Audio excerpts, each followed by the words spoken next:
Hey everybody, Grayson from Pokey Profit. Welcome back to Cardboard Kingpin episode 6. This is my journey to having $1 million portfolio in TCGs, and I am fully transparent with you guys, talking about how much the portfolio is worth, how much I've invested into it, things that I'm actively buying and selling, and kind of just my philosophy as to why I'm doing those things. And it's going to kind of serve as hopefully a pretty interesting series to look back on, let's say in 5 years from now, and see if it played out well, kind of how I'm hoping it will, or maybe if it all crashes and burns, it'll be entertainment for you guys. I did a decent amount of selling this month. I was moving out of some items, obviously some things that I picked up, which we'll get right into after we go over the current stats. So the previous month, the value of the portfolio was around $368,000.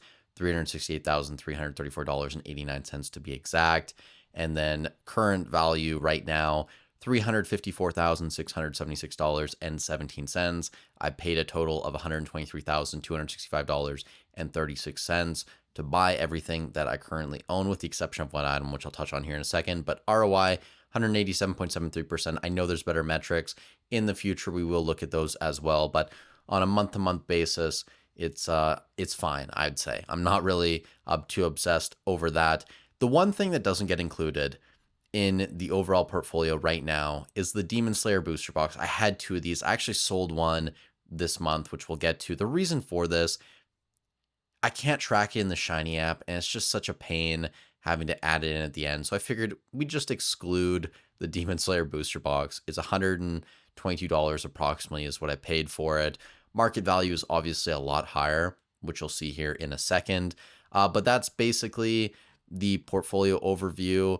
Let's get into some of the things I'm currently buying and selling. And we can start off with the products that have actually come in over the past month, with Ascended Heroes being the most obvious one. So if you watched the last episode, you'll know I had two cases in the mail that hadn't arrived yet. These are these two cases, which you can see here. The one case I paid about 15.50 Canadian, the other one about 15.60 Canadian. All these prices, by the way, are in Canadian dollars. I'm from Canada. Deal with it. The average buy price, though, I do have in USD, and someone gave me a recommendation to just put it in a different column, which I will do for the next update, hopefully. And I can just figure out a way to make it a formula so I don't have to constantly ask ChatGPT to give me new numbers when I update certain values. But yeah, if you want to look at the USD, just look at what's in the brackets. Either way, those two Ascended cases came in. The other large purchase this month was prismatic bundles, and I bought a case of 25 from Hobbiesville. It was about $2,400 Canadian. I had a little bit of credit built up, and then I bought 15 bundles for $16.53.75 all in. Would have liked to get these a little bit cheaper. Maybe I could have on eBay or on Facebook groups rather, but I bought those from HPW. Either way, buy cost now for the prismatic bundles in Canadian dollars, if I can scroll down here, it's a little bit over 100 Canadian, which is approximately 73.45 USD. I'm not too concerned about this. You know, I see 151 bundles pushing almost $200 USD. I think prismatic eventually will get to 150, $200, whether that's 2 years from now, 3 years, 5 years, which if it gets to $200 5 years from now, considering my buy price, I would be happy with that. Now, the other thing I want to mention in regards to buying product is because the Ascended Booster Bundle displays, they've started to be confirmed. You see it on Reddit. I've been planning to buy a master case of the bundle displays. I know we're looking at the ETB, but if I can't get a master case of the bundle displays at a decent price, I'll probably just pick up a couple bundle displays, put the rest of the money into maybe more prismatic booster bundles. I did just buy a prismatic ETB case last night, rotating some funds out of a Romance Dawn booster box into that, which we'll get to here in a second. But before we talk about the things that I've been selling and why I've been selling them, if you guys enjoy this type of content, I'd really appreciate if you leave a like on the video, subscribe to the channel. It helps out a ton getting these videos pushed out to more people. Also, I feel like I am kind of taking a little bit of a risk doing videos like this. Maybe it makes me a larger target. Obviously, everything I own is insured. It's not even stored. The majority of it now is not even stored where I live, just a little bit here. So I am grateful that I am in a better position now than I was in the past in terms of security and Obviously, we bumped that up a lot this year. I just saw Pokedean again. His store got broken into. So um, I do feel a little bit concerned about doing this type of content. Overall, it's not something that keeps me up at night, but leaving a like on the video, it obviously helps out a ton. So thank you guys so much for that. Getting back into the video, the things that I sold this month, a lot of it was intentional and items that I was planning to sell. 151 had a massive run up, so I did sell one booster bundle display. You can see here I profited about 1,800 Canadian on it after all is said and done. That's fees, shipping, my initial buy cost. Very happy with that. I got all of these from Walmart late 2024, early 2025.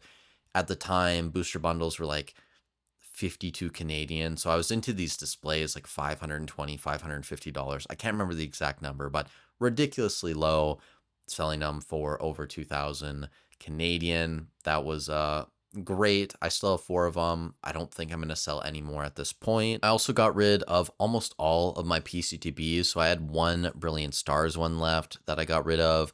My prismatic one had a slit in the plastic. We got rid of this too. A Celebrations PCTB I had purchased with the intention of selling. Got rid of that. And then Paldea Evolved, I sold two that were damaged. So the one was dented. The other one had a rip in it, a fairly noticeable rip as well. And then one that was in decent condition. So I do have one Paldea Evolved PCTB left. These have actually been running over the past couple weeks. You can see here, recent sale is from April 5th, but $695. My eBay update, my most recent one from just a couple days ago, kind of confirms basically what I already knew, which is that these are starting to get bought out again.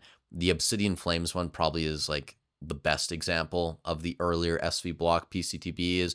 151 went on its run earlier than the other ones, just because 151 in general was ballooning. But Obsidian now, Paldea, these are starting to push $700-800 USD again. So I was happy to take some profits there.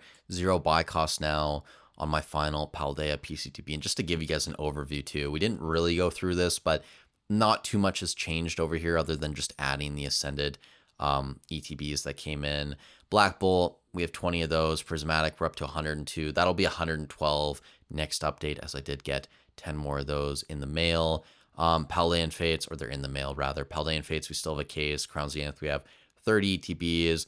Here are my buy costs. So a little bit over 105 USD for Ascended, which is slightly higher than I'd like it to be. Honestly, I probably should have picked up a couple more cases of the Ascended ETBs at release, but I'm happy with the fact that I have 5 now. I think it's fine. Black Bolt ETB is slightly under $100. One or 10 of those rather are in a sealed case, which is even better. Prismatic, $93 in ETB. That'll definitely go up next update just because the case, I want to say, from Hobbiesville, after using a little bit of credit, was like 2,400 Canadian, something like that. So that'll move up slightly, might be over $100 when all is said and done. Paldean Fate's still dirt cheap, 118 USD. Very lucky there. And Crown Zenith, $90. The Paldean Fates, or the Paldea Evolved, PCTB I paid up on, but zero cost basis there. Absolutely fine. Other than selling those PC ETBs, we got rid of 4 Chilling Reign booster boxes, 4 Astral boxes. I only have 2 Astral left. Chilling, I want to say I have 18 booster boxes left.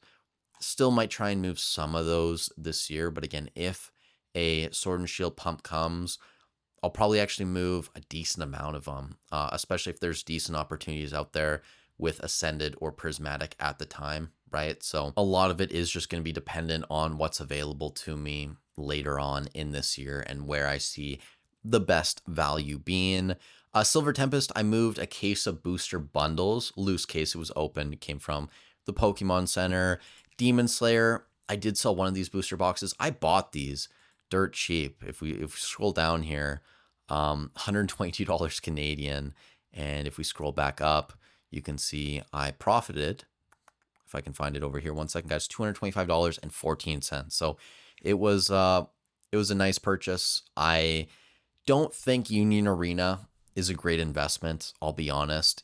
This is really one of the only boxes I think were worth buying. Maybe Sword Art Online was a potential play as well. Obviously, a lot of the boxes have done decently just because after One Piece's success, people kind of went fishing into Dragon Ball Z and Union Arena and just anticipating the other Bandai games were going to pump. But realistically, volume on these is very weak. I don't think there's a crazy collector base. I'm not super bullish on these games long term, but it was a great flip, an easy 2 almost 3x. So I'll take it. I'll hold my one box just because you never know. I will say Solo Leveling came out and people are kind of excited about that.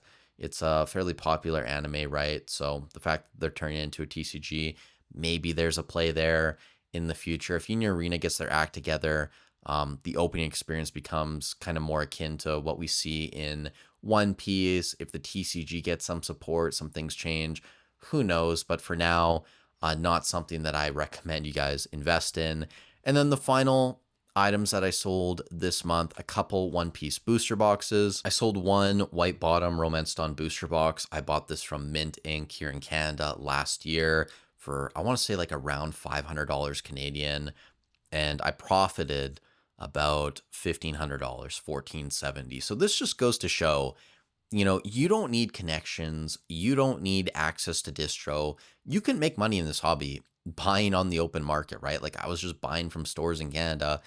$500 turned into a little bit over $2,000 Canadian.